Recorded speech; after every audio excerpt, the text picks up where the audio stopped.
This is a man named Rob Leggett, whom I met when I stopped into his shop for repairs to my watch.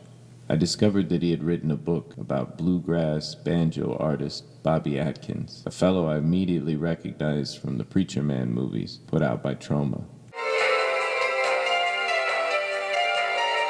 I remember these sleazy, sacrilegious pictures being strangely captivating, most likely because of the down-to-earth setting, primitive characters, and engulfing banjo music. You better run, preacher man, or the sheriff's gonna do you in. In Bluegrass Boy, Bobby Atkins bears witness to a time in America when domestic farmers were the economic backbone of the nation, a time when most of the popular art and culture was being produced by families after a hard day's work, farming, or sharecropping. We covered his background with his family moving from Surrey County and that part of Virginia, I think it's Patrick County above them. They moved into basically a tobacco barn. They were sharecroppers. And his first idea of starting playing the banjo was a live presentation of Foggy Mountain Breakdown. Everything was done live back then. He was on a stage, and that started his desire to play the banjo. So he practiced before he could drive. He's young. His brother took him over to meet Bill Monroe, who was looking for a banjo player, and he was really awestruck by Bobby's talent. So he took him with him on tour.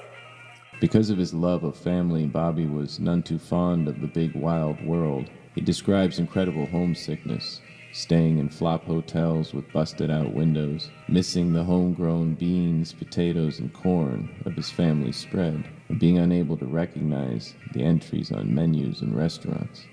And basically got down south, Alabama somewhere, and they were playing, and he had never been from home, and homesick. He said that for a while he couldn't. He would just cry at night. So Bill put him on a bus, sent him back home.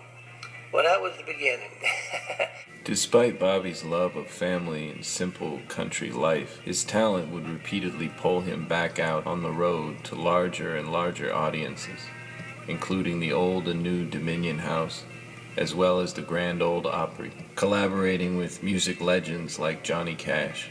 And of course his life took on its own standard of play, and he played with so many great artists and on live stages, Richmond, Virginia, the Old Dominion, and then later became the New Dominion Playhouse, and such, and did tours too, and worked with his family. In a new environment of fame and vice, Bobby would wrestle with drugs and alcohol, overcoming both and returning to his country roots, finally able to live off the royalties of his many recordings. He describes his memories of a time before drugs or alcohol or loose women, when he got a feeling from nature, family, and music that he says was almost like flying, better than any drug made by men. The manner in which this book of Bobby Atkins' life came into being is also curious. On the Bluegrass Boy, I sat down with Bobby. We only live about 3 miles apart, and did audio recordings of conversations. I had known him vaguely through concerts, and he would do fundraisers in our community.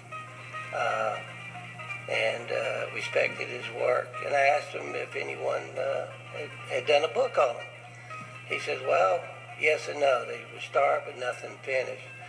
So I would go over, ask him different questions, and just let him talk. At this time, Bobby is late 70s when I was talking to him. He passed away 2 years ago. I believe he was 85. And quite a gifted artist. Really enjoyed it.